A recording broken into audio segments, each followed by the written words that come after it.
2001 թվականի մայիսի 22-ին Նիկոլ Փաշինյանին պատկանող հայկական ժամանակ օրաթերթի հերթական համարում տպագրվել էր «Հողս սիրելով եմ պահում, իմացեք» վերնագրով մի հոդված, որի հեղինակը հենց Նիկոլ Փաշինյանն էր։ 2018 թվականի մայիսի 1-ին, երբ հայոց մեծագույն մանիպուլյատոր Նիկոլը ջանում էր առաջին փորձից վարչապետ ընտրվել, ազգային ժողովի падգամավոր Արման Սաղաթելյանը Նիկոլին ուղված իր հարցի մեջ մեջբերում արեց Փաշինյանի 17 տարի առաջ գրած այդ հոդվածից։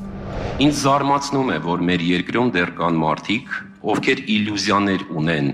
գրավյալ, եթե կուզեք ազատագրված, եթե կուզեք օկուպացված տարածքների վերաբերյալ։ Ես չեմ ընդունում այն տեսակետը, թե լավ դիվանագիտությունը կարող է այնպես անել, որ այդ տարածքները չվերադարձենք Ադրբեջանին։ Մերը թողած ուզում ենք տերը լինել ուրիշին։ Դուք նույն կարծիքին եք, թե այլ։ Այս ընթացքում ես հայկական ժամանակում տպագրված իմ հոդվածի լուսապատճենը հրապարակել եմ, որտեղ ձեր ասած որևէ նախադասություն գոյություն չունի։ Եվ ես ցավում եմ, որ դուք զբաղված եք դեզինֆորմացիայի տարածմամբ։ Ինչպես տեսակ, Նիկոլ Փաշինյանը կտրականապես հերքեց Սաղաթելյանի բերված մեջբերումը, ասելով, որ նման բան չի գրել այդ հոդվածում, եւ որ Արման Սաղաթելյանը դեզինֆորմացիա է տարածում։ Այլ կերպ ասած, ստում է։ Իմ ձեռքում 2001 թվականի մայիսի 22-ի հայկական ժամանակ օրաթերթի հենց այդ համարն է, որտեղ Նիկոլը իր հոդվածում բառ առ բառ գրել է այն, ինչը ընթերցում էր Արման Սաղաթելյանը ազգային ժողովում։ Այսպիսով, Արցախի հարցի շուրջ Նիկոլ Փաշինյանը իր առաջին սուտը եւ այսպես ասած կռուտիտը արեց դեռևս նույնիսկ վարչապետ էլ չընտրված։ Սակայն դա չխանգարեց իրեն ուղիղ մեկ շաբաթ անց ընտրվել Հայաստանի 16-րդ վարչապետ եւ իր վարչապետության 100-րդ օրը Երևանի Հանրապետության հրապարակում հրավիրված հանրահավաքի ժամանակ անել եւս մեկ տպավորիչ հայտարարություն, որը ինչպես հետագայում պարզվեց, նույնպես կռուտիտ էր։ Եթե բանակցային գործընթացի արդյունքում կլինի կարգավորման մի տարբերակ, որին ես ինքս կհավատամ Եվ կհամարեմ, որ դա լավ տարբերակ է, որևէ մեկը չմտածի, թե ես ձեզնից թաքուն, որևէ թուղթ կստորագրեմ, կամ որևէ գործողություն կանեմ։ Ես կգամ եւ կկանգնեմ այստեղ, բոլոր մանրամասնություններով կներկայացնեմ ձեզ, եւ դուք կորոշեք, մենք գնում ենք այդ տարբերակով կարգավորման, թե չենք գնում։ Եվ այսպես տասնյակ հազարավոր մարդկանց առջև Նիկոլը խոստացավ, որ Արցախի հարցի շուրջ, եթե իր համար լինի ընդունելի որոշում, ապա նա դա անպայման քննարկելու է ժողովրդի հետ եւ թաքուն ոչ մի բան չի ստորագրելու։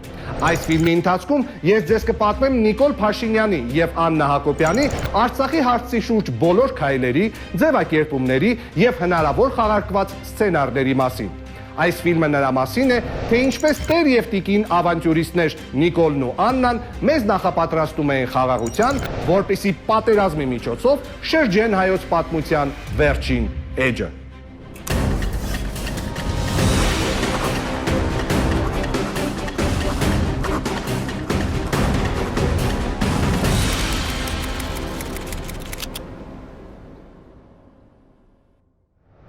Այս պահից սկսած դուք տեսնելու եւ լսելու եք այն ամենը, ինչը փաստացի կա համացանցում եւ հենց հիմա էլ առկա է։ Այսինքն ֆիլմից անմիջապես հետո կարող եք ինքներդ ստուգել։ Մենք խնամքով այդ ամենը արխիվացրել ենք օրով եւ ժամով, ու եթե կարիք լինի, փաստերով կապացուցենք։ Այսինքն, ինչպես միշտ։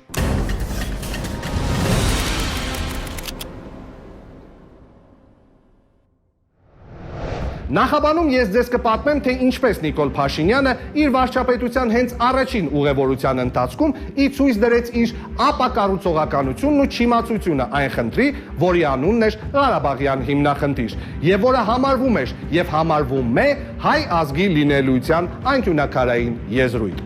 2018 թվականի մայիսի 9-ին վարչապետի պաշտոնում իր առաջին այցելությունը Փաշինյանը կատարում է Արցախ, որտեղ սկզբից նախագահ Բակո Սահակյանի հետ կարճատև զրույցի ընթացքում եւ հետագայում էլ նույն օրը տեղի ունեցած մամլո ասուլիսի ընթացքում անում է իր որպես վաստակավոր պոպուլիստ ամենաականջահաճո հայտարարությունը հեղափոխական էյֆորիայի մեջ գտնվող հայ ազգի համար։ Ինչպես կարող է բանակցային այս ֆորմատը լուծել մի հարց, որի առանցքային մասնակիցներից մեկը ընդհանրապես սեղանի շուրջ չէ։ Արցախի հանրապետության անունից կարող է խոսել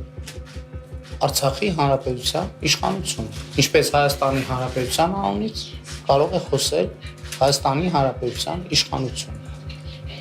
Հայաստանի հանրապետությունը նույնպես հակամարտության կողմ է եւ ինքը լիարժեք կխոսի իր անունից։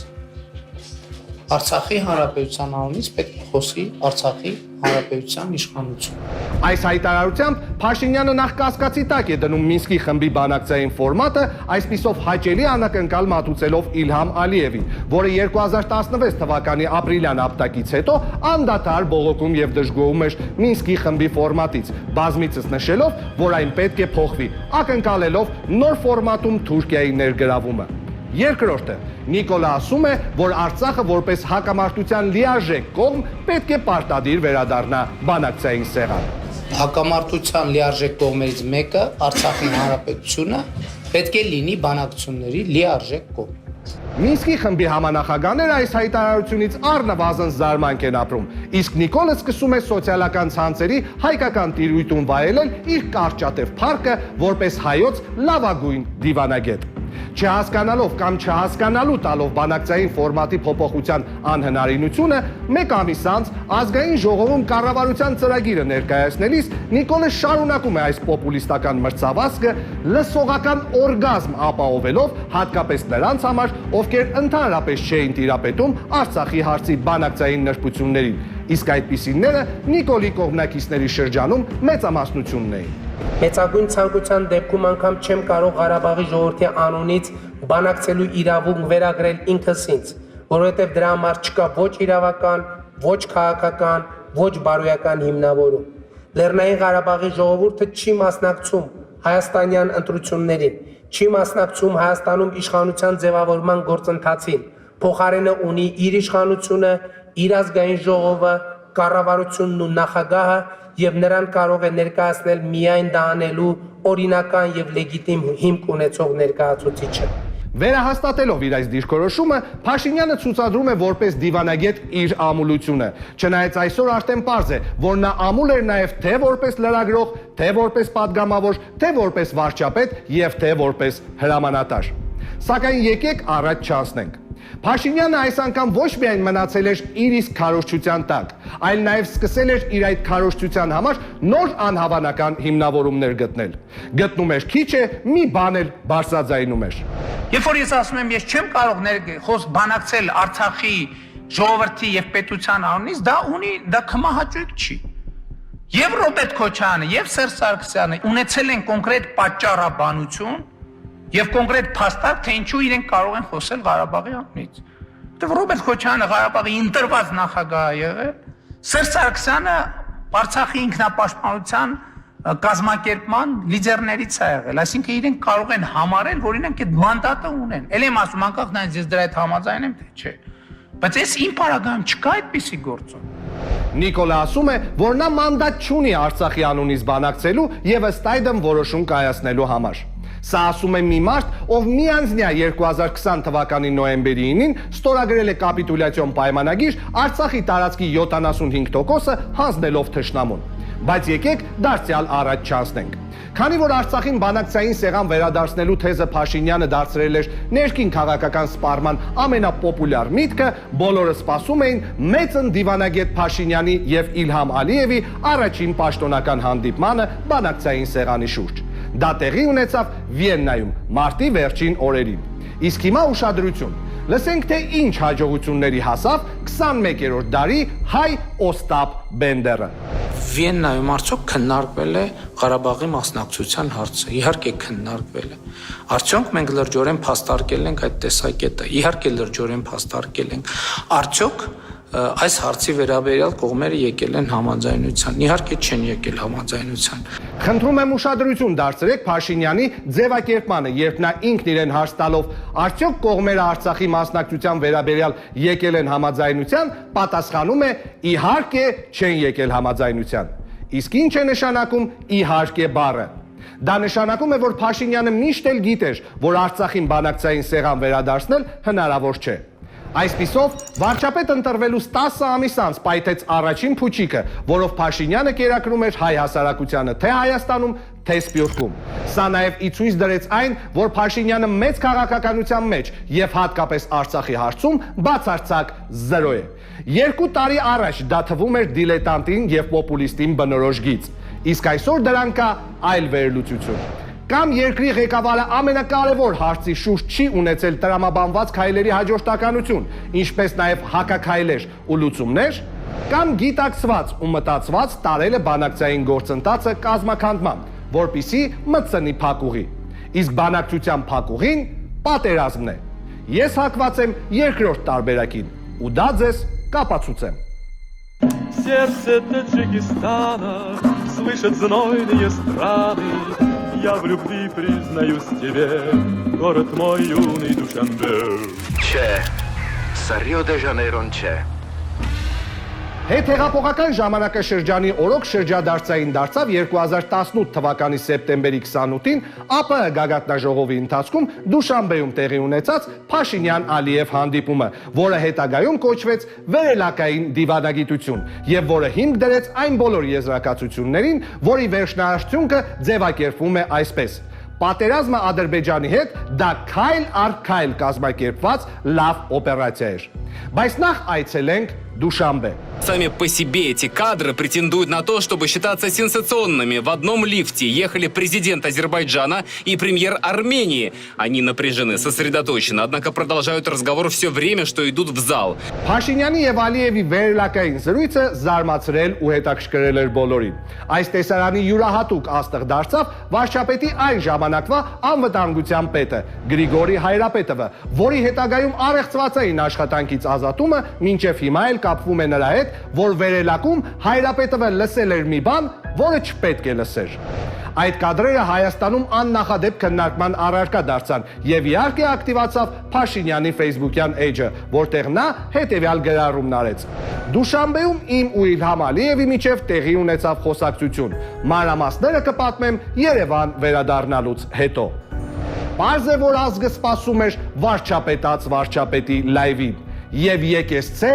լայվ նորա։ Կա պայմանավորվածություն, որ հայ-ադրբեջանական սահմանի եւ շփման գծի Ղարաբաղ-Ադրբեջան շփման գծի ողջ երկայնքով միջոցներ ձեռնարկվեն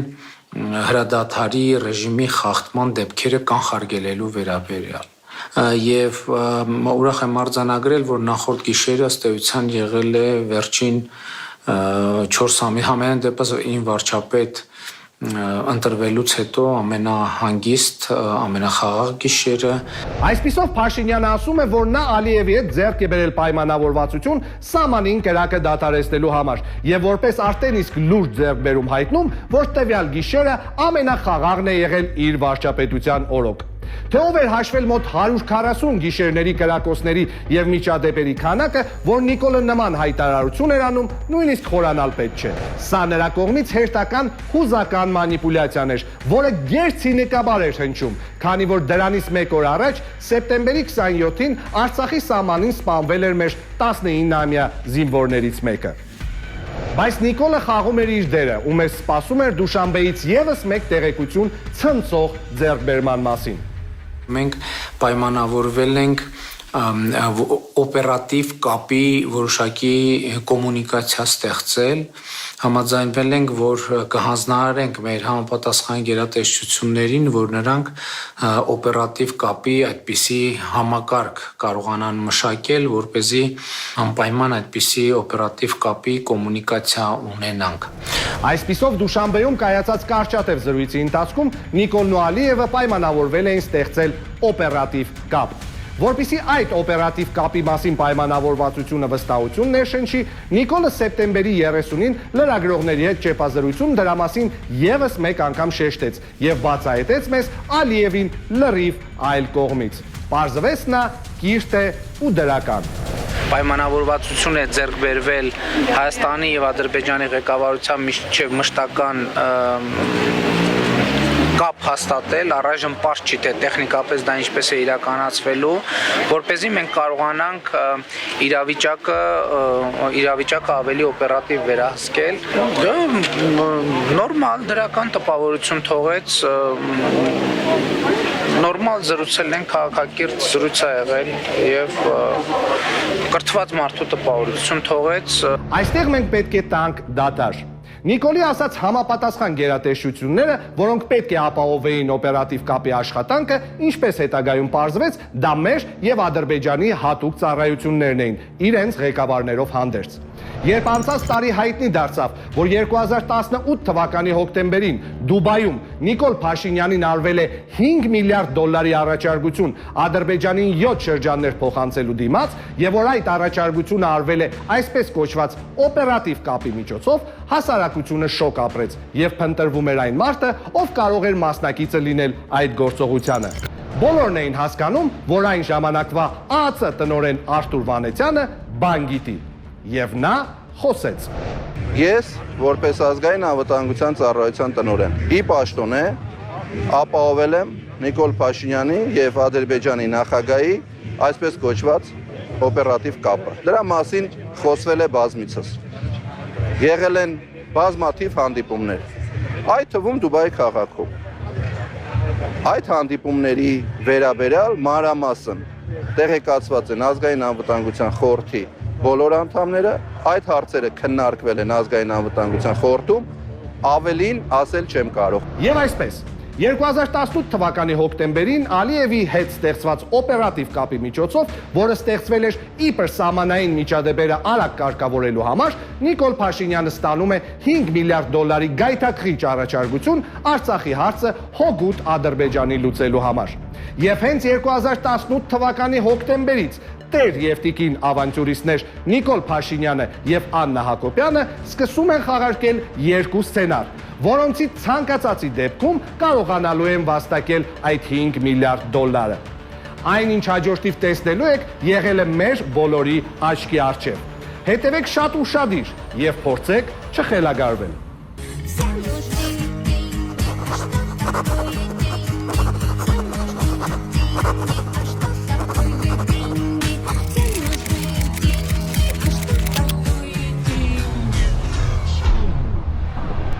«2018 թվականի հոկտեմբեր ամիսը անկյունակարային ամիս է Արցախի հարցի հետ կապված։ Հենց այդ ժամանակ մեզ մատուցվեց եւ խաղարկվեց երկու սցենար, որոնցից մեկով մեզ նախապատրաստում էին խաղաղության եւ որի դրոշակակիրն էր Աննա Հակոբյանը, իսկ մյուսով առաջին պլան էին բերվում թեզեր, որոնցով առաջ էր քաշվում հակամարտության մեջ նաեւ Ադրբեջանի շահը, իսկ բանակցային process-ն էլ տարվում էր փակուղի։ Այդ գծի ջատագովը Նիկոլ Փաշինյանն էր։ Եվ այսպես 2018 թվականի հոկտեմբերի 24-ին ազգային ժողովի ամբիոնից Նիկոլ Փաշինյանը առաջին անգամ հնչեցնում է այն միտքը, որ Արցախի հարցի լուծումը պետք է ընդունելի լինի եւ Հայաստանի, եւ Արցախի, եւ Ադրբեջանի համար։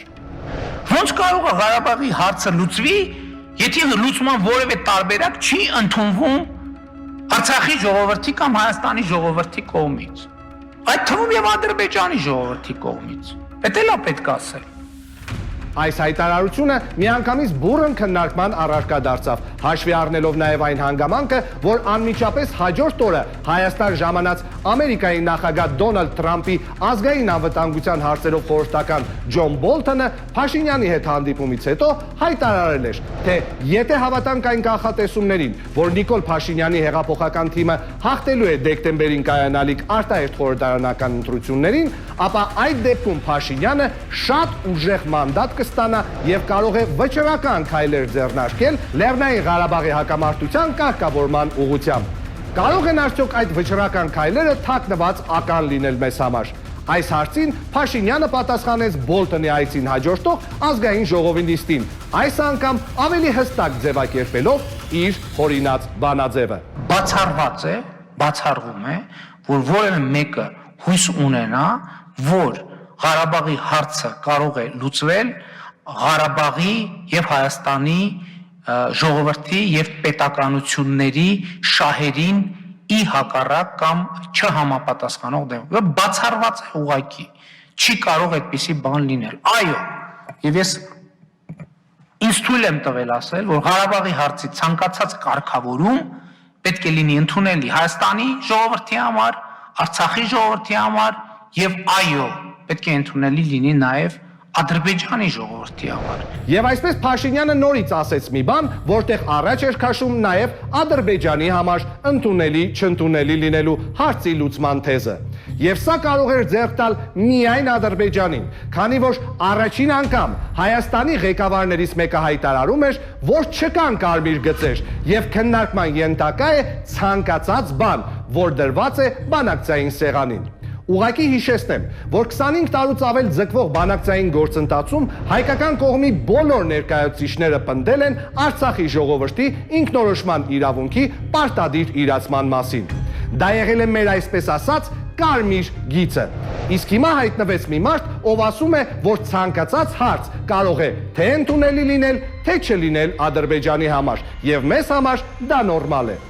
Այսպիսի նվեր Ադրբեջանին պատահաբար չէր կարող արվել, քանի որ երկրի թիվ 1 պոպուլիստը ուներ 1 շաբաթ իր ձևակերպումների մեջ հստակություն մտցնելու համար։ Եվ ինչպես տեսակ, նա կրկնեց այդ միտքը ավելի հստակ 2018 թվականի նոյեմբերի 1-ին։ Հոկտեմբերին ակտիվացավ նաև Աննա Հակոբյանը, որը իր ստեղծած կանայք հանուն խաղաղության պլատֆորմով փորձում էր իրենից կերտել խաղաղության ձգտող համերաշխություն քարոզող կնոջ կերպար, որպիսի դրանով հասարակությանը սկսեր նախապատրաստել խաղաղությանը։ Արդեն մոտ 30 տարի հակամարտությունը չի լուծվում։ Ամեն տարի սահմանի այս եւ այն կողմում տասնյակ զինվորներ են զոհվում։ Եվ ինչ ունենք մենք արդյունքում։ Արդյոք հարցի լուծումը թեկուզ 1 սանտիմետրով մոտեցել է։ Եվ արդյոք որևէ մեկը կշահի, եթե եւս 30 տարի այսպես շարունակվի։ Արդյոք ժամանակը չէ փոխել իրերի դրությունը եւ նոր բան մտածել։ Իսկ ինչպիսի նոր բան էր պետք մտածել, որը կարող էր հարցի լուծման բերել։ Դա իհարկե Աննա Հակոբյանի խաղաղություն քարոզելն էր եւ իհարկե զարդերը։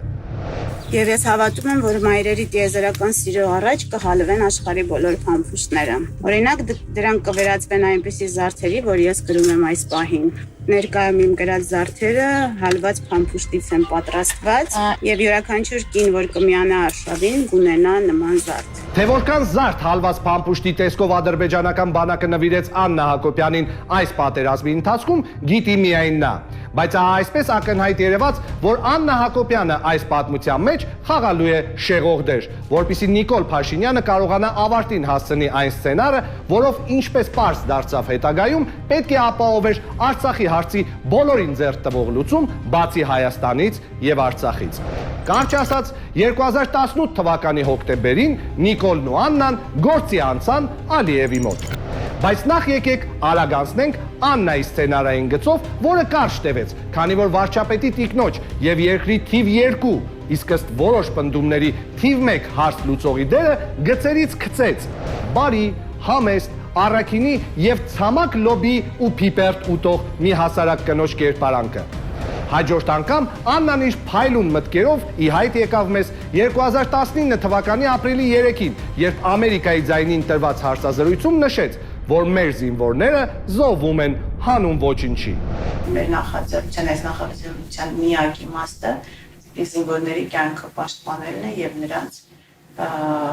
նրանց ուղղակի չզոհաբերելը հանուն ոչինչի, որովհետեւ հակամարտության պատմության այս տարիների ընթացքում բազմաթիվ զոհեր են ունեցել, երկու կողմից էլ հազարավոր զոհեր են ունեցել, բայց այդ մենք նրանց կյանքը զոհաբերել ենք հանուն ոչինչի։ Այս հարցազրույցը արդեն լուրջ անհանգստություն պատճառեց հայ հասարակությանը եւ սկսեց խաթարել ազգի փրկչի ոչ պակաս փրկիչ կնոջ դիրքերը։ Սրան գումարվեցին անթիվ սկանդալները, որտեղ շրջանառվում էր Աննա Հակոբյանի անունը, թե որպես իր մտերիմներին ու հարազատներին պետեկամուտների կոմիտեում բարձր պաշտոնների տեղավորող, թե անդադար Նիկոլի հետ ընտանյոք հանդերձ ոչ պարտադիր ու ոչ էլ արարողակարգով սահմանված ճանապարհորդությունների մեկնող, եւ թե որպես եվրոպական քաղաքներում խելակորույս շոփինգ անող։ Աննա Հակոբյանի աստղայինը տարած հոգեվիճակի ամենավառ բացահայտումն էր իհարկե մակում Նիկոլի ելույթի ընթացքում դրսևորած վարքը։ Там шальная императрица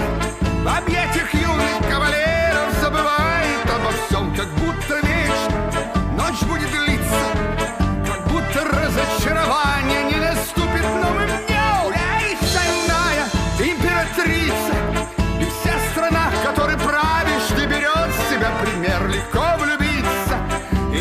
материться, когда так страстно бирюзовым взглядом смотрит офицер.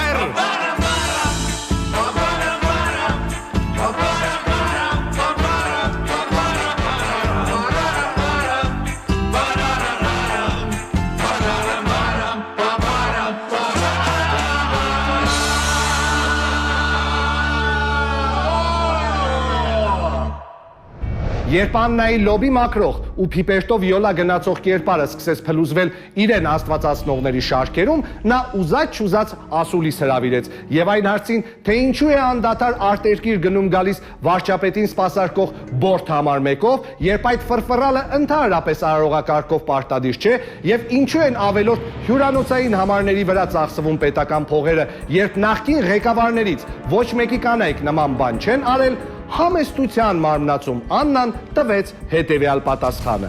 Նախորդները չէին անում հիմա, բայց ես ինչ ասեմ, չգիտեմ ինչի չէին անում, ինչի իրենք էլ կարող են, իրենք էլ ունեին այդ հնարավորությունը, երբ որ իրենց ամուսինը գնում էր որևէ տեղ, կարող էին նստել այդ ինքնաթիռ գնալ իրեն հետ լինել, կողքը լինել, հիմա ես ինչ իմանամ, ինչի չէին անում, ես իմ ամուսնուն շատ եմ սիրում, ես ինչ ասեմ։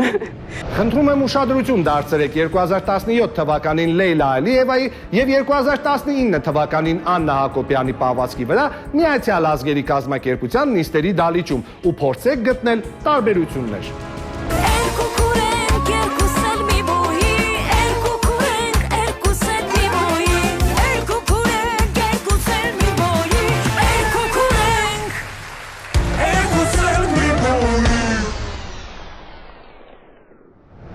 Այսպիսով, մարդկանց աչքերում կայծակնային արագությամբ փլուզվում էր Աննա Հակոբյան հորինված կերպարը, ինչը դարձնում էր արդեն անհնարին Աննայի միջոցով խաղաղության քարոզի սցենարը։ Վերջակետը սցենարային այդ գծի մեջ դրեց հենց Աննան 2019 թվականի դեկտեմբերին Մեհրիբան Ալիևային հրավիրելով Արցախ մուղամ լսելու։ Ես հիմա ուզում եմ Մեհրիբան Ալիևային հրավիրել Ղարաբաղ եւ նա կարող է լինել մեր հյուրը եւ ընդունված մեր հյուրընկալության կանոններից է նաև հյուրին պատվել իր երաժշտությամբ։ Մենք կարող ենք ապահովել Մուղաղում եւ կարող ենք իրականացնել նրա երազանքը եւ նա լինի մեր հյուրը եւ Ստեփան Ղարաբաղում լսի իր սիրելի Մուղամը։ Դա իսկապես հրավեր է եւ եթե նա ընդունի այս հրավերը, պատրաստ եմ ինքս նաև լինել Բաքվում, հյուրընկալվել իրենց կողմից եւ ինչպես իրենք կարող են լինել Ղարաբաղում, թեյ խմել, մուղամ լսել եւ վայելել այնտեղի բնությունը, այնպես Ղարաբաղի ժողովուրդը վստահ եմ, որ կուզենա լինել Բաքվում եւ այլ բնակավայրերում։ Աննան վստահ էր, որ Արցախի ժողովուրդը հաստատ կուզենա լինել Բաքվում եւ այլ բնակավայրերում, քանի որ ինքն էլ պատրաստ է հյուրընկալվել Բաքվում։ Արդյոք Աննան հարցրել էր Արցախի ամբողջ բնակչության կարծիքը, որ այդպիսի հայտարարություն էր անում։ Կարելի է վստահ ասել, որ ոչ։ Բայց այս ասուլիսը դարձավ խաղաղության քարոզ սցենարի վերջակետը։ Աննան ավտոմատ անցավ երկրորդ պլան, որովհետև Նիկոլը ամբողջ թափով աշխատացնում էր բանակցային գործընթացը վիժեցնելու եւ այդպիսով պատերազմի համար հող նախապատրաստելու վրա։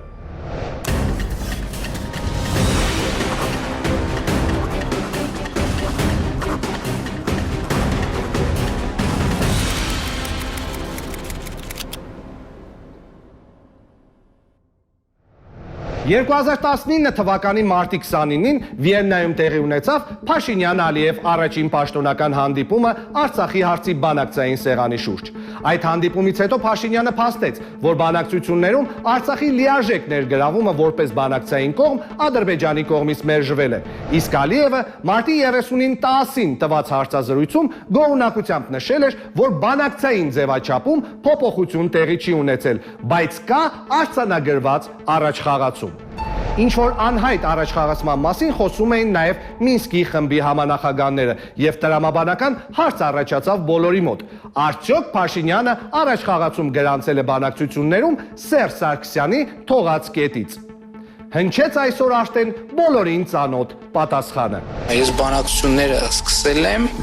ոչ թե Սերժ Սարգսյանի կետից, այլ իմ սեփական կետից, այս շատ կարևոր նրբություն է։ Փաշինյանն ասաց, որ բանակցությունները սկսել է իր սեփական կետից եւ շեշտեց, որ դա շատ կարևոր նրբություն է։ Թե որն էր իր սեփական կետը, նա այդպես էլ երբեք հոդաբաշխ կերպով չբացատրեց։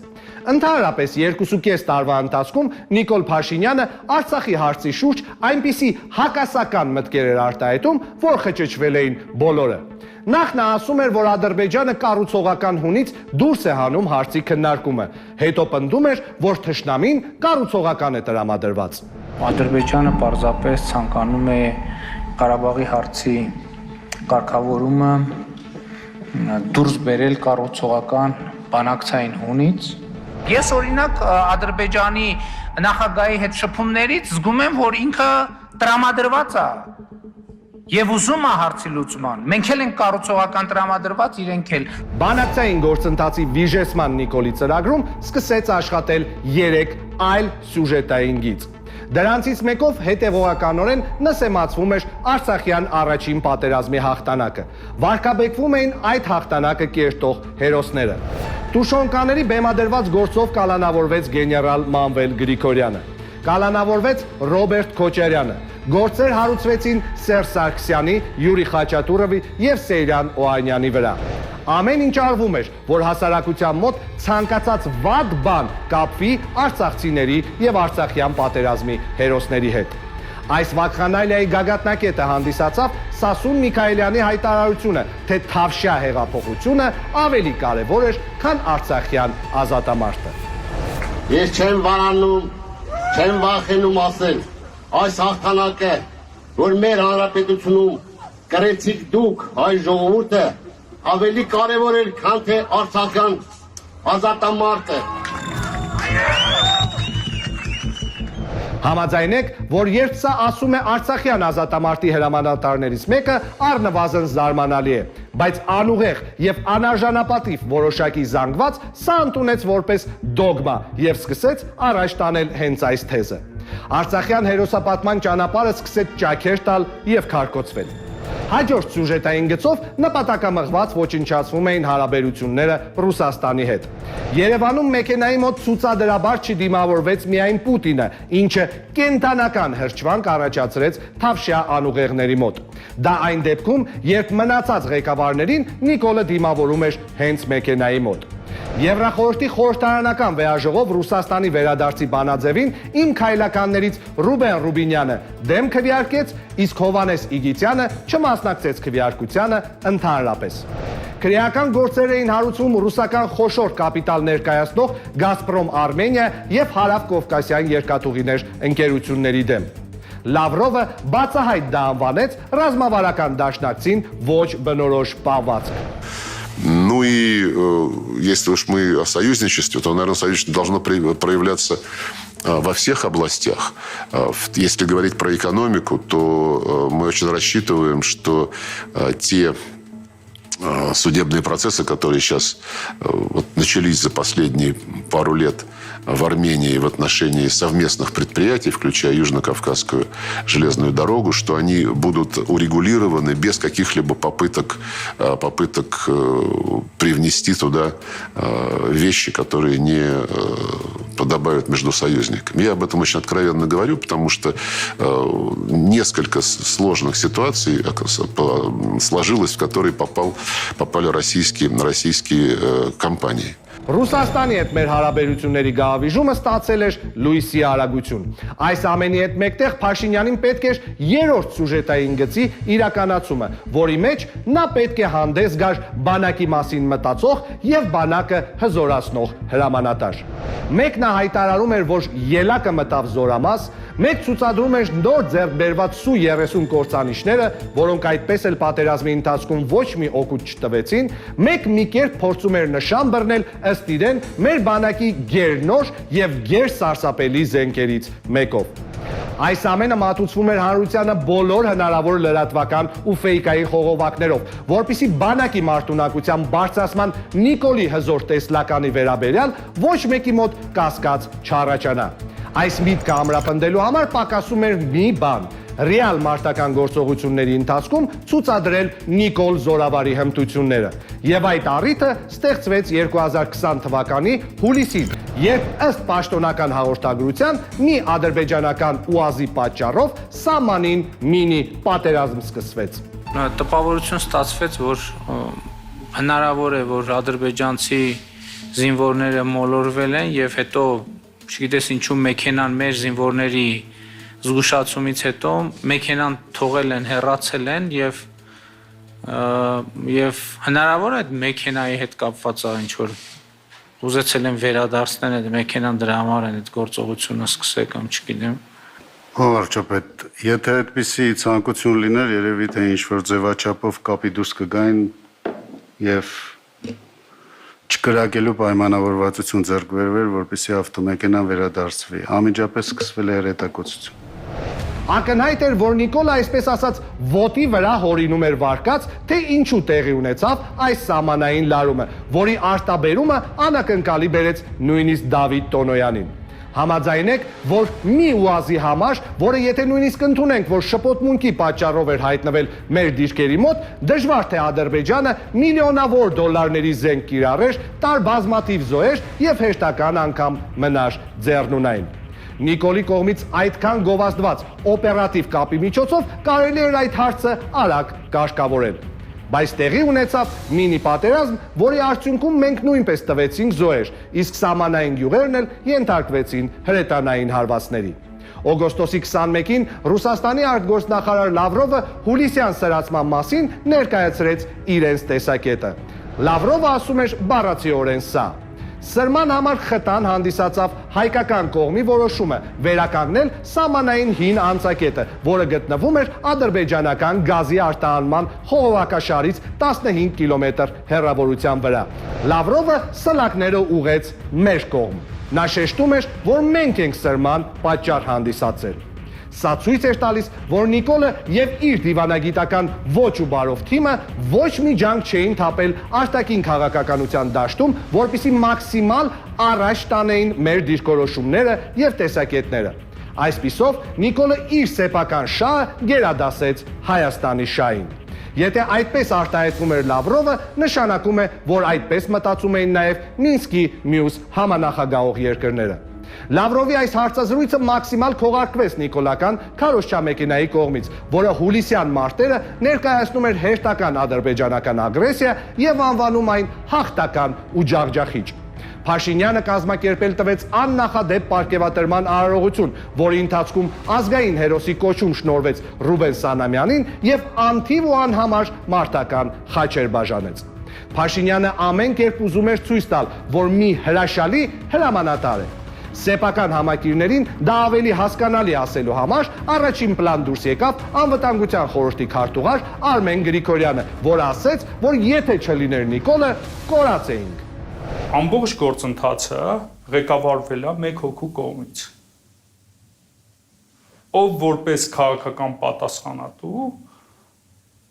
ամբողջ գործընթացի արդյունքում հաջողություն է գրանցել։ Հայաստանի Հանրապետության վարչապետի կողմից է ամբողջը համակապել։ Այսպիսով, բացառիկ ու աննախադեպ հրամանատարի համբավը եւ հայկական բանակը երբեք այսքան մարտունակ չի եղել թեզը ստացան միս ու այրյուն։ Քչերն էին այդ ժամանակ պատկերացնում, որ Նիկոլը ամեն ինչ տանում է դեպի շատ ավելի մեծ այրյուն, դեպի արյան գետեր։ Արդյունքում Արցախի հերոսների վարկաբեկման, Ռուսաստանի հետ հարաբերությունների փչացման եւ հզոր հրամանատարի ու անպարտ բանակի սյուժետային գծերը իրականացվեցին 100%-ով։ Մնում է շարունակել տապալել բանակցային գործընթացը նորանոր հիմար ձևակերպումներով։ Դրանցից ամենահնչեղը ժայթքեց Ստեփանակերտի հրապարակում։ Բանակցությունների արդյունքում Հայաստանի եւ Արցախի կառավարությունների համար ընդունելի համարված որևէ լուծում կարող է ընդունելի դիտվել միայն Հայաստանում եւ Արցախում ժողովրդական հավանության դեպքում։ Արցախը Հայաստան է եւ վերջ։ Արցախը Հայաստան է եւ վերջ։ Փաշինյանի այս հերթական հիստերիկ զեղումը ուղղակի տարակուսանք առաջացրեց Մինսկի խմբի համանախագահների մոտ, որին բազմաթիվ բողոքներով սկսեց ռմբակոծել ադրբեջանական կողմը։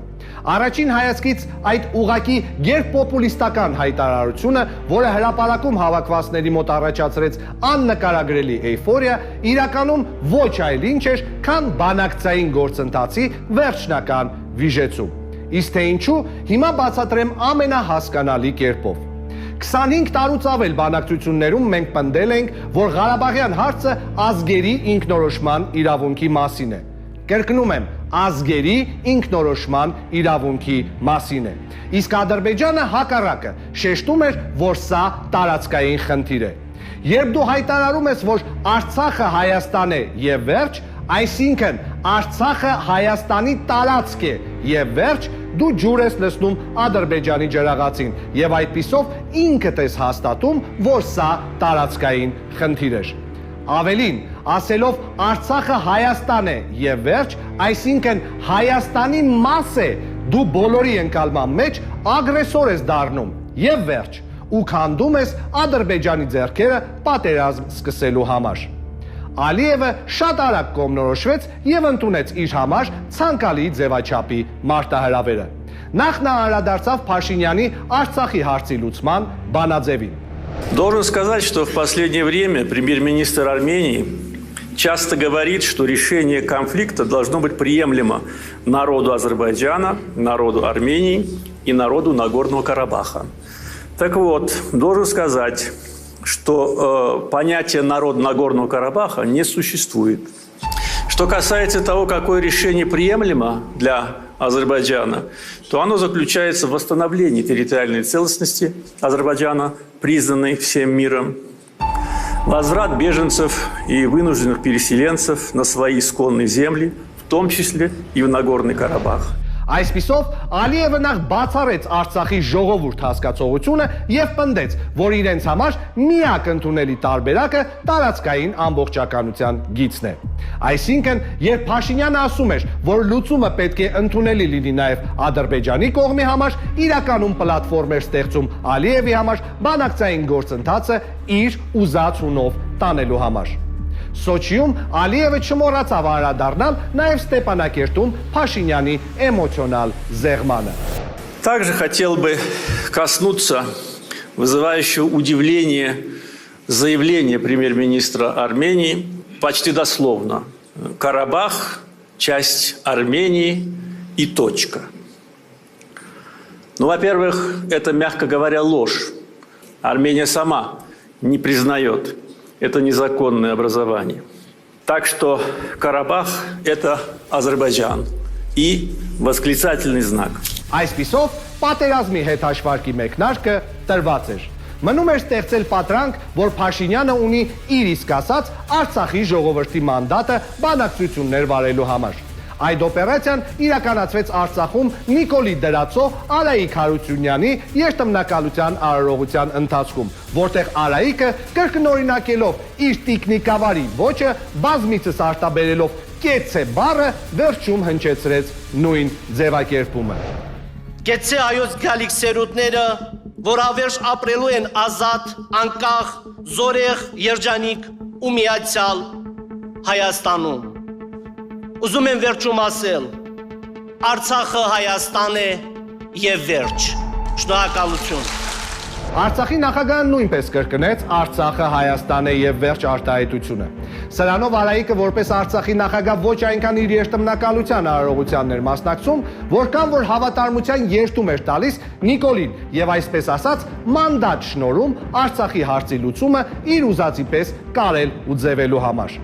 Իդեպ Արցախի նախագահների երթմնակալության պատմության մեջ առաջին անգամ դա տեղի ունեցավ Շուշիում, ինչը եւս մեկ սադրիչ քայլ էր Ադրբեջանի եւ Մինսկի խմբի համանախագահների աչքերում։ Այն որ թե Նիկոլը եւ թե Արայիկը այլևս հակված չեն բանակցելու, պարզ դարձավ նաեւ Արցախի նախագահի սեպտեմբերի 2-ի ասուլիսի ընթացքում։ Եկեք պատրաստենք պատերազմի, ոչ թե քննարկենք բանակցության թեման։ Բանակցություններ չի լինելու, չեմ տեսնում։ Արայիկը իր միսիան կատարեց Արցախի ղեկավարի դիրքերից վերջակետ դնելով բանակցային գործընթացի վրա։ Պատերազմի մեկնարկին մնում էր 25 օր։ Իսկ Մինսկի խմբի համանախագահները դեռ 2020 թվականի սկզբից էին հասկացել, որ Հայաստանի ղեկավարությունը բանակցային գործընթացը գիտակցաբար տանում է փակուղի։ Նրանք տեսնում էին, որ արտգործնախարարի մակարդակով տասնյակ ժամեր տևող բանակցությունների մասնակցող հայկական կողմը սեփական ժողովրդին խաբում է, թե իրականում ոչինչ էլ չենք բանակցում։ 2020 թվականի ապրիլին Լավրովը բացահայտ ասեց, որ բանակցությունների սեղանին արդեն 1 տարի է քննարկվում է մի փաստաթուղթ, որը ենթադրում է հարցի լուծման փուլային տարբերակը։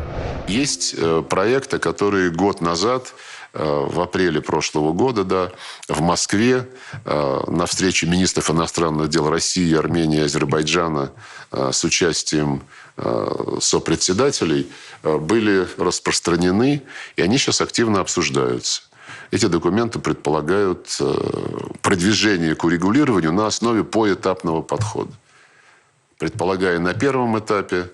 решение наиболее актуальных проблем, освобождение ряда районов вокруг Нагорного Карабаха и разблокирование транспортных, экономических и прочих коммуникаций. Договариваться начали, нужно договориться теперь. Именно этого мы и добиваемся как сопредседатели Минской группы ОБСЕ. Լավրովը ասում է, որ արդեն կան ոչ միայն որոշակի պայմանավորվածություններ, այլ պետք է սկսել վերջնական փաստաթղթի ստորագրման մասին խոսել։ Այս հայտարարությունը Հայաստանի քաղաքական դաշտում ունեցավ փոթորիկի էֆեկտ, քանզի Հայաստանի նախկին իշխանությունը բանակցում էր հարցի լուծման փաթեթային տարբերակի շուրջ, իսկ հիմա պարզվում է փուլայինն է եկել առաջին պլան։ Համաձայնեք, որ իբր չբանակցող իշխանության մասին նման ինֆորմացիա ստանալը շատ մտահոգիչ էր։ Լավրովի այս հայտարարության վերաբերյալ Փաշինյանի դիրքորոշման մասին ազգային ժողովում հարցրեց Նաիրա Զորաբյանը, ինչին Նիկոլը այնպիսի հիմար պատասխան տվեց, որը մինչև հիմա ոչ ոք չի կարող թարգմանել, թե ի վերջո որն էր Հայաստանի ու Նիկոլի դիրքորոշումը։ Իմ դիրքորոշումները, Հայաստանի Հանրապետության կառավարության դիրքորոշումները իրենք գոյություն ունեն այնքանով, ինչքանով դրանք մեր դիրքորոշումներն են։ Այսինքն մեր դիրքորոշումը գոյություն ունի անկախ նրանից, թե աշխարհում այլ ուրիշ ինչ դիրքորոշումներ գոյություն ունեն։ Եվ աշխարհում պարզ է, որ բազմաթիվ դիրքորոշումներ գոյություն ունեն անկախ մեր դիրքորոշումներից։ Այս տեսարանի վերջում Նիկոլի կզակը քերելը ապացուցում է միայն այն, որ նույնիսկ հենց ինքը կրուտիտի մեծն Աստված Նիկոլը չհասկացավ, թե ինչ դուրս տվեց։ Ոչ ոք չհասկացավ, թե Նիկոլը ինչ ասեց։ Այդ իսկ պատճառով Արման Աբովյանը դարձյալ հարց ուղեց եւ կոնկրետ հարցրեց. «Ընկեր, ինչ ես բանակցում Ալիևի հետ»։ Հնչեց արդեն պատմական դարձած պատասխանը։ Եվ թող մեզ ոչ մեկ չասի, հա, այդ ինչ եք բանակցում, ինչ որ պետք է այն էլ բանակցում եք։ Մեզնից պատասխան կարող է պահանջել։ Այո, կարող է պահանջել Հայաստանի Հանրապետության ժողովուրդը։ Հայաստանի Հանրապետության ժողովուրդը մեզ տվել է վստահության քվե, որ մենք գնանք բանակցել։ Մեզ ոչ մեկ չի կարող ասի, հա, այդ ինչ եք բանակցում։ Ասում եմ, ինչ որ պետք է այն էլ բանակցում ենք։ Եվ այսպես Փաշինյանը ոչ մի կերպ չասեց, թե այդ ինչի շուրջ են ժամերով բանակցում Հայաստանի եւ Ադրբեջանի արտգործնախարարները։ Եվ ինչու էր Լավրովը հենց այդ պահին դաշտ նետել այդ տեղեկությունը, որ կան նույնիսկ որոշակի պայմանավորվածություններ։ Իրականում Լավրովը հայ հասարակությանը հասկացնում էր, որ տեղի են ունենում շատ վտանգավոր պրոցեսներ, որից դուք հայ ժողովուրդ տեղյակ չեք։ Իսկ Փաշինյանին եւ թիմին դա զգուշացում էր։ Կամ կգաք վերջնական համաձայնության այն բանի շուրջ, ինչի մասին 1 տարի առաջ պայմանավորվել եք, կամ լավ չի լինելու։ Այն, որ լավ չի լինելու, Փաշինյանին 1 ամիս անց ասել էր նաև Գենշտաբի պետ Օնիկ Գասպարյանը, որը իր զեկույցում բառացիորեն նշել էր հետևյալը. այլևս մեր հակառակորդը միայն Ադրբեջանը չէ, այլ նաև Թուրքիան։ Հետևաբար այդ պետությունների համահավաք ռազմական ներուժին Հայաստանը չի կարող արդյունավետ դիմակայել եւ անհրաժեշտ է քաղաքական ու դիվանագիտական ողջ ներուժը ուղղել պատերազմից խուսափելուն կամ գոնե այն հետաձգելուն։ Սակայն ինչպես մենք արդեն գիտենք, քաղաքական ու դիվանագիտական ողջ ներուժը ուղղվեց այլ ուղղությամբ։ Հուլիսին Տավուշում հայ-ադրբեջանական սահմանին տեղի ունեցավ մինի պատերազմ, որը Նիկոլը օգտագործեց միայն սեփական PR-ի համար։ Թվում էր, թե Մինսկի խմբի համանախագահներից եկող անհանգիստ ազդակները պետք է ստապեցնեին Փաշինյանին եւ դրդեին նորից սկսել բանակցությունները։ Իսկ ինչ արեց Փաշինյանը։ Հուլիսի վերջ Փաշինյանը հրապարակեց 7 կետ։ 7 նախապայման, որի դեպքում Հայաստանը կշարունակի բանակցել։ Ուշագրավ է հատկապես երկրորդ կետը, որով Փաշինյանը պահանջում էր Արցախին ներգրավել որպես բանակցության լիարժեք կողմ։ Այսպիսով նա հերթական անգամ իր հայտարարությունով խաթարում էր բանակցային process-ը։ Այս հայտարարությունը Մինսկի խմբի մոտ արդեն վերջնականապես ձևավորեց կարծիք, որ Հայաստանը նպատակամղված վիժեցնում է բանակցությունները։ Իսկ Ալիևը ցնծում էր։ Հակամարտության ամբողջ ընթացքում առաջին անգամ Հայաստանը անում է ամեն ինչ, որպեսզի Ադրբեջանին հնարավորություն տա պատերազմ սանձազերծելու համար։ Իսկ պատերազմի լեգիտիմ սկիզբ դա բանակցությունների անհնարինությունն է։ Ալիևը Փաշինյանին նոր առաջ քաշած 7 կետերին տվեց իր պատասխանը։ Недавно мне сообщили, что премьер-министр Армении выдвинул Азербайджану 7 условий. Одно из условий заключается в том, чтобы Азербайджан вел переговоры с пресловутой Нагорно-Карабахской республикой. Это невозможно. Выдвигая неприемлемые условия, Армения фактически уничтожает переговорный процесс, пытается изменить формат переговоров, потому что переговоры ведутся между Азербайджаном и Арменией. Это открытая позиция Минской группы и ее сопредседателей. Я ставлю против 7 условий одно условие. Одно. Армянские вооруженные силы должны быть выведены со всех оккупированных земель. Территориальная целостность Азербайджана должна быть восстановлена. Աշխարհում առաջին անգամ տրամադրությունները փոխվում էին դեպի Ադրբեջանի կողմ։ Օդում մոտալուտ պատերազմի հոտը ավելի ու ավելի էր հստակ զգացվում։ Իսկ Հայաստանում իշխող ուժի ղեկավար Լիլիթ Մակունցը օգոստոսին այնպիսի վստահությամբ էր պնդում, որ Թուրքիան չի ներգրավվի Հայաստանի ու Ադրբեջանի կոնֆլիկտի մեջ, կարծես մշակույթը իր մեջից դուրս էր եկել եւ մտել էր Օնիկ Գասպարյանի մեջ, որը հունիսին պնդում էր հակառակը։ Ըստ Մակունցի, եթե Թուրքիան ներգրավվի որպես կողմ, ապա դա աշխարհում ընկալվելու է ցեղասպանության համատեքստում։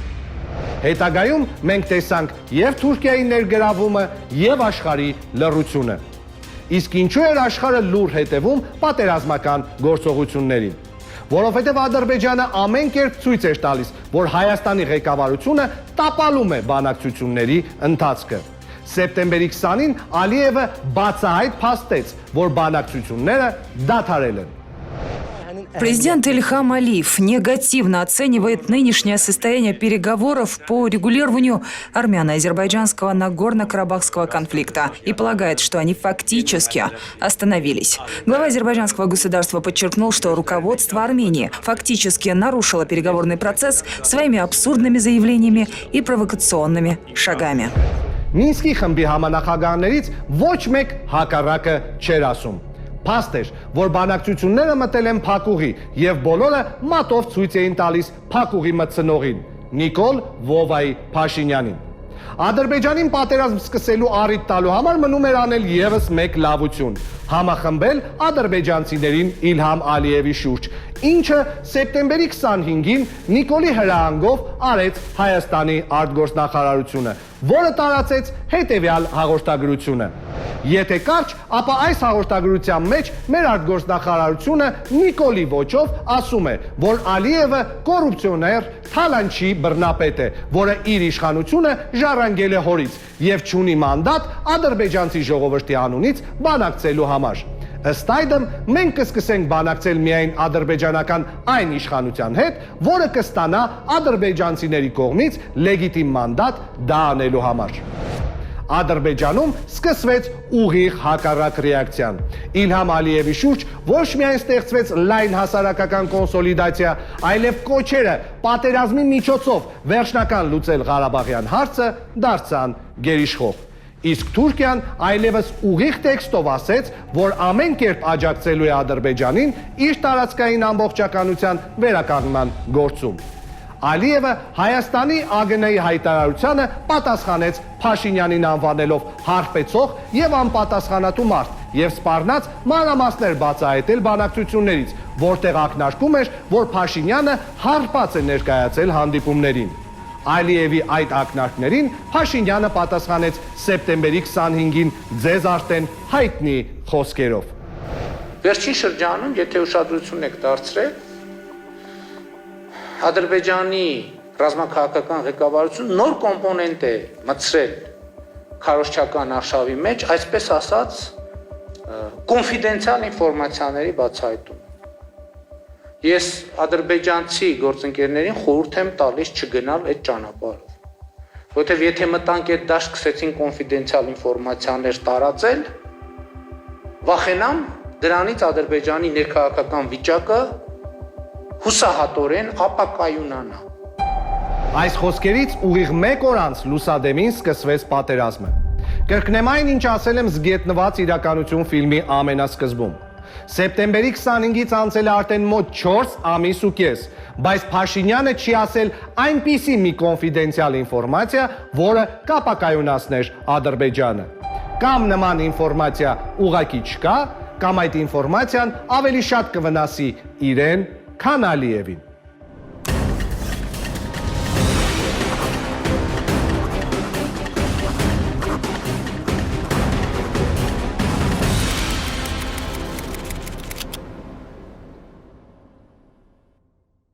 Այսպիսով, համադրելով բոլոր փաստերը պարզ է դառնում, որ Նիկոլ Փաշինյանը 2018 թվականի հոկտեմբերից սկսած նպատակամղված եւ գիտակցաբար տարել է բանակցային գործընթացը փակուղի, որպիսի հնարավորություն ստեղծի Ադրբեջանին պատերազմ սկսելու համար։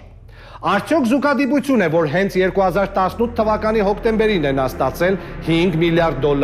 առաջարկությունը Ալիևից։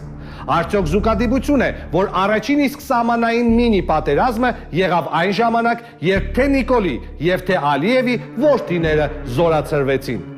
Արդյոք զուգադիպություն է, որ տարօրինակ հանգամանքներում աշխատանքից ազատվեց ԱԱՑ պետական պահպանության ծառայության պետ Գրիգորի Հայրապետովը, մարդ, որը ներկա էր վերելակում Փաշինյանի եւ Ալիևի խոսակցությանը։ Նա ազատվեց հենց այն օրերին, երբ ադրբեջանական մամուլը գրում էր Ալիևի եւ Փաշինյանի վերելակում եւ վերելակից դուրս ձեռք բերված կոնկրետ պայմանավորվածությունների մասին, որոնք Հայաստանում լուրջ մտահոգություններ առաջացրեցին։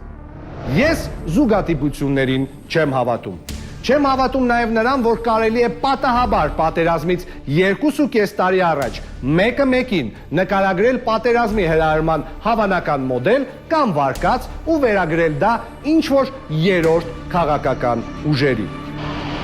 Նրանք որոշել են քաղաքական սադրիչ հայտարարություններով դավադիր պատերազմի հրձիկ դառնալ, հույս ունենալով, որ կկարողանան հրահրել դավադիր պատերազմ եւ այդ համատեքստում լուծել իրենց նեղ խմբային եւ անձնային շահերը։ Սա շատ լուրջ վարկած է։ Նկատեցիք չէ, որ Նիկոլը մեկը մեկին պատմեց այն, ինչը արեց հենց ինքը իր քաղաքական թիմով հանդերձ։ Նույն այս պատմությունը, բայց արդեն շատ ավելի խրոխտ ու փորձված ձայնով նա ընթերցեց ամիսներ անց, արդեն որպես վարչապետ։ Դեռևս նախորդ տարվա խորհրդարանական ընտրությունների քարոզարշավին ասել եմ, որ այս ամենը վերլուծելով դրա տակ տեսնում եմ ընդհուպ դավադիր պատերազմ հրահրելու, անգամ որոշ տարածքներ հանձնելու եւ տեղի ունեցածի պատասխանատվությունը Հայաստանի կառավարության վրա դնելու հեռահար նպատակ։ Հոգեբանության մեջ սա կոչվում է իլեիզմ։ Հունարենից թարգմանած սա նշանակում է երրորդ դեմքով պատմել այն, ինչը իրականում կապ ունի քո հետ։ Քրեականագետները այս պահվածքը անվանում են ժխտման կանոն։ Դա այն է, երբ հանցագործը նախապես պլանավորած կամ արդեն իրականացրած հանցագործության մասին պատմում է վերագրելով այն ուրիշին, որպիսի իր համար ստեղծի ալիբի։ Քանի որ քիչ առաջ ես խոսում էի այն մասին, որ չեմ հավատում զուգադիպություններին, ձեր ուշադրությունը հրավիրում եմ եւս մեկ փաստի վրա։ Չի կարող ուղղակի զուգադիպություն լինել, երբ երկու թշնամական երկրի ղեկավար բառ առ բառ կրկնում են նույն թեզը, որը ձեռք է տալիս միայն կողմերից մեկին։ Город Шуша, где они проводили так называемую инаугурацию ихнего главаря преступного режима и нанесли оскорбление азербайджанскому народу, на 98% состоял из азербайджанского населения. Իսկ Շուշին հակամարտությունից եւ ազատագրումից առաջ ունեցել է 90 եւ ավելի տոկոս ադրբեջանական բնակչություն։ Այսինքն դուք ուզում եք ասել, որ 90 եւ ավելի տոկոս ադրբեջանցի բնակչություն ունեցող Շուշի քաղաքը հայկական է այդ կարգավիճակով։ Այսպիսի վարժ կերպով միանման ձևակերպումներ կարող են տալ միայն մարդիկ, ովքեր բազմիցս խոսել են այս նույն թեմայի շուրջ եւ ոչ միայն խոսել են, այլ նաեւ կիսում են այդ միտքը։ Ապագայում քննությունը կպարզի Նիկոլի ու Ալիևի փոխկապակցվածության ու ըստ այդմ Նիկոլի դավաճանության վարկածը ու կամ կհաստատի, կամ կհերկի այն։ Բայց այս ֆիլմում ներկայացված բոլոր փաստերը խոսում են երկու բանի մասին։ Նիկոլն ու Աննան նպատակամղված տարել են Հայաստանն ու Արցախը դեպի պատերազմ, գիտակցաբար ու ծրագրավորված վիժեցնելով բանակցային process-ը, ու երբ երկիրը ներքաշել են պատերազմի մեջ, ոչինչ, կրկնում եմ, ոչինչ չեն արել այն օր առաջ դադարեցնելու համար։ Սրա մասին մենք մանրամասն խոսել ենք զգետնված իրականություն ֆիլմում։ Պատերազմը դադարեցնելու առնվազն 4 հնարավորություն Նիկոլը միանձնյա մերժել է, իսկ վերջում էլ միանձնյա առանց ոչ մեկի հետ քննարկելու ստորագրել է Արցախի ու Հայաստանի համար կապիտուլյացիոն պայմանագիր։ Արդյունքում Նիկոլի առաջ քաշած թեզը, որ Ղարաբաղյան հիմնախնդրի լուծումը պետք է ընդունելի լինի Հայաստանի, Արցախի ու նաև Ադրբեջանի համար, կարելի ասել, որ հիմա հնչում է այսպես։ Նիկոլի կողմից ստորագրված կապիտուլյացիոն պայմանագիրը ընդունելի եղավ Ադրբեջանի, Թուրքիայի ու մեր բոլոր չուզողների համար։ Նիկոլը հայ ժողովրդին խոստանում էր երբեք գաղտնի պայմանավորվածությունների չգնալ Արցախի հարցում, իսկ իրականում արեց հենց հակառակը։ Ազգային ժողովի ընտրությունների ընթացքում Նիկոլի «Իմ քայլը» դաշինքի նախընտրական ծրագրում Արցախի հարցի կարգավորմանը վերաբերող բոլոր 5 կետերը տապալված են 100%-ով։ 100%-ով տապալված են նաև Հայաստանի ու Արցախի անվտանգությանը, զինված ուժերին, տնտեսությանը եւ հայրենադարձությանը վերաբերող բաժինները։ Այսինքն Նիկոլի նոր Հայաստանը պարտվեց բելին։ Իսկ Հայաստան երկրի դիմաց նոր բառը Նիկոլը իզուր չէր դրել։ Նա մեզ կոդավորված հասկացնում էր, որ Հայաստանից բան չի մնալու, մենք այն կորցնելու ենք։ Նայեք Հայաստանի ու Արցախի քարտեզին եւ ուշադրություն դարձրեք գյուղերի անուններին։ Նոր Խարբերդ, Նոր Կյուրին, Նոր Արտագերս, Նոր Արտամետ, Նոր Երզնկա, Նոր Ազնաբերդ, Նոր Այնթափ, Նոր Գետաշեն եւ Նոր Մարաղա։ Այս գյուղերի անվան դիմացի նոր բառը բնորոշում է այն, որ մենք այդ գյուղերը կորցրել ենք եւ նրանց իրական անվանակիրները հիմա գտնվում են Թուրքիայի եւ Ադրբեջանի տարածքում։ Ստացվեց այնպես, որ մենք Հայաստանը կորցրեցինք նոր Հայաստանում։ Մենք հին, մեծ ու հաղթանակած երկիրը կորցրեցինք հավատալով քաղցր ստին։ Այն մարդու քաղցր ստին, որը իր ամբողջ կյանքում երբեք ոչ մեկի չի սիրել։ Այո, նա ոչ հորը, ոչ մորն է սիրում, թանկ չէ ոչ որդին եւ ոչ էլ թոռը։ Ամեն ինչից շատ, ամեն ինչից վեր սիրում է կյանքում նա իր աթոռը։ Աթոռն է սիրում ու նրան տիրում, ցանկացած գնով ելնում է նա վեր, փորձում է թրջել նա առանց թևեր, անverջ սողալով առաջ է գնում է այսպես